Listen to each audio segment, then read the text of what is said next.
YCP వెనకబడింది, డీలా పడింది, నీరసపడింది, counter చేయలేకపోతుంది. ఇవే మాటలు కదా రాజకీయ ప్రత్యర్థుల వైపు నుంచో మరొకరి వైపు నుంచో కాదు, వైసీపీని హార్డ్ కోర్ గా సమర్థించి ఆలోచన గలవాళ్ళుగా పేరున్న వాళ్ళ వైపు నుంచి. ఇలాంటి సిచ్యువేషన్ ఎందుకు వచ్చింది? గత వారం 10 రోజులుగా టీడీపీ గేమ్ ప్లాన్ ని ఎలా మార్చింది, అబ్సల్యూట్ డామినేషన్ ఎలా చూపిస్తా ఉంది. ఒక 3-4 ఇన్సిడెంట్లు నేను చూపిస్తా షార్ప్ గా.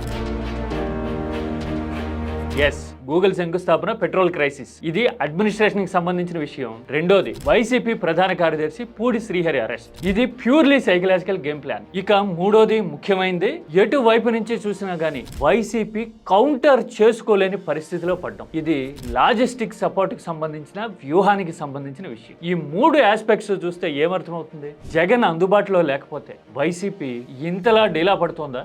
ఓన్లీ జగన్ సెంట్రిక్ గానే వైసీపీ నడుస్తా ఉందా? అదే కారణమా? అంతకు మించిన కోణాలు ఇందులో ఏమైనా ఉన్నాయా? వైసీపీ వీక్నెస్లు, దాటాల్సిన హర్డిల్స్ గురించి మాత్రమే కాదు, టీడీపీ ఎలాగా గేమ్ ని సైకలాజికల్ గా మార్చి డామినేట్ చేస్తా ఉంది అనే విషయం గురించి కూడా మనం డిస్కస్ చేద్దాం.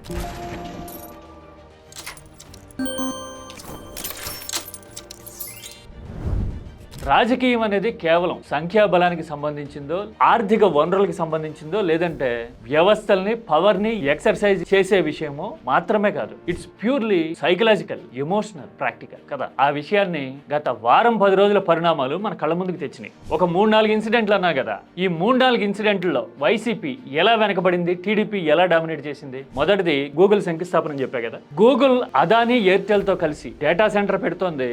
అదానీ డేటా సెంటర్ పెట్టాలి అని జగన్ హయాంలోనే భూములు తీసుకోవడమే కాదు, శంకుస్థాపనలు చేయడం కూడా చూసాం కదా. పైగా సింగపూర్ నుంచి సబ్సీ కేబుల్ కూడా అప్పుడే వేశామో అని జగన్ చెప్తూ ఉంటారు కదా. $10 బిలియన్ తీసుకొచ్చి సింగపూర్ గవర్నమెంట్ నుంచి కేబుల్ తిప్పించి.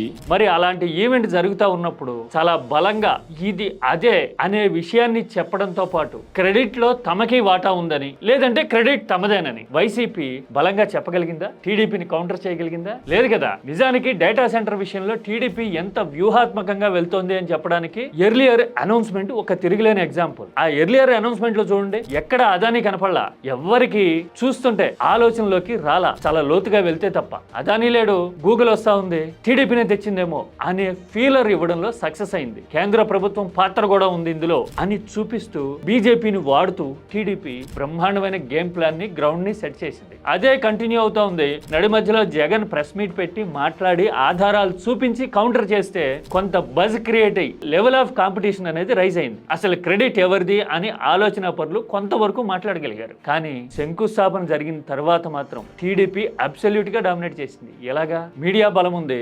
వైసీపీ బలంగా ఆర్గ్యుమెంట్ ని చెప్పడానికి సరిపడా రీసోర్స్ గానీ, లాజిస్టిక్ సపోర్ట్ గానీ లేనట్టుగా కనపడి తేలిపోయింది. ఇది ఒక్కటే కాదు, పెట్రోల్ డీజిల్ విషయంలో కూడా కదా. డీజిల్ దొరక్క రాష్ట్రం అంతా అల్లాడిపోతున్నారు. అసలు కారణం ఏంటయ్యా అని వైసీపీ ఎంపీనే అవినాష్ రెడ్డి ఢిల్లీలో తీగలాగితే డొంకంతా కదిలింది కదా. అమరావతి కోసం డైవర్ట్ చేశారు, అందుకోసమే ఇంత సమస్య వచ్చింది అనే విషయం బయటపడింది.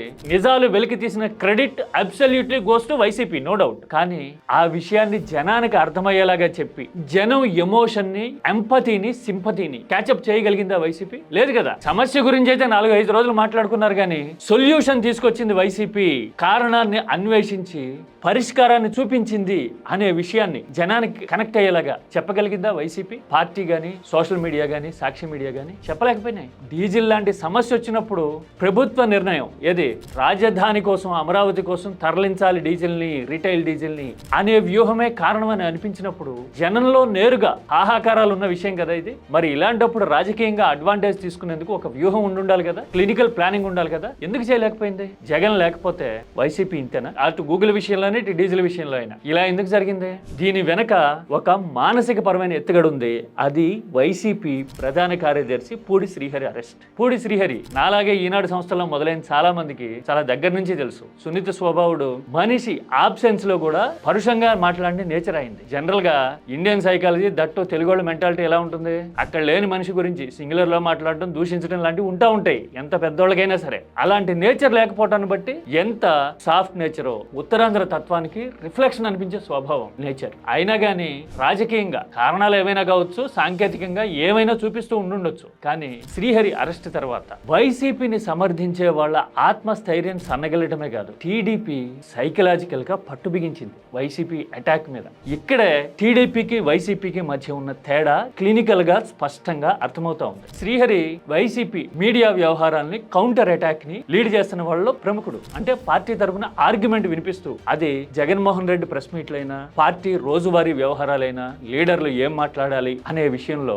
డైరెక్షన్ ఇవ్వడంలో అయినా ఆయన పాత్ర కీలకం. ఇది ఓపెన్ సీక్రెట్. మరి ఒక అరెస్ట్ జరిగితే పార్టీ యంత్రాంగమే కాదు, సోషల్ మీడియా వైపు నుంచి కూడా ఇంత డీలా పడిన సంకేతాలు ఇంత ఫాస్ట్ గా కనపడడం చూస్తే వైసీపీ బలం ఇంతేనా? వ్యవస్థాపరంగా దన్నులేదా? రీసోర్స్ వెరీ లిమిటెడేనా అనే విషయం తేలిపోలా. ఇక్కడే ఒక మాట ఖచ్చితంగా చెప్పుకొని తీరాలి. 2019 ఎన్నికల్లో టీడీపీ 23 సీట్లకే పరిమితమైన దారుణంగా డీలా పడినా గానీ కౌంటర్ అటాక్ ని ఎలా లీడ్ చేయగలిగింది? Media support. రెండోది, పార్టీ లాయల్ బేస్ అనేది చాలా బలంగా పార్టిసిపేట్ చేసింది, రిసోర్స్ క్రియేట్ చేసింది, ఫండ్ రైజింగ్ ఎబిలిటీని చూపించి టాక్టికల్ గా కౌంటర్ అటాక్ ని, వ్యూహాన్ని ముందుకు తీసుకెళ్లగలిగింది. మొదటి 3 ఏళ్లలో ఇటుక మీద ఇటుక పెట్టి పేర్చుకుంటూ చివరి 2 ఏళ్లలో ఇక ఆల్అౌట్ గేమ్ ఆడాల్సిందే అన్నట్టుగా యాక్సలరేట్ చేయగలిగింది కదా గేమ్ ని. ఆ చాతుర్యం అది ఫైనాన్షియల్ రిసోర్స్ వల్ల వచ్చి ఉండొచ్చు, సోషల్ ఈక్వేషన్స్ వల్ల వచ్చి ఉండొచ్చు, అన్నిటికీ మించి రాజకీయాన్ని దశాబ్దాలుగా లోతుగా అర్థం చేసుకున్న తత్వం వల్ల ఉండొచ్చు. అలాంటి రీసోర్స్ వైసీపీలో బ్యాడ్లీ ల్యాకింగ్. ఆ విషయాన్ని పూడి అరెస్ట్ తర్వాత పరిణామాలు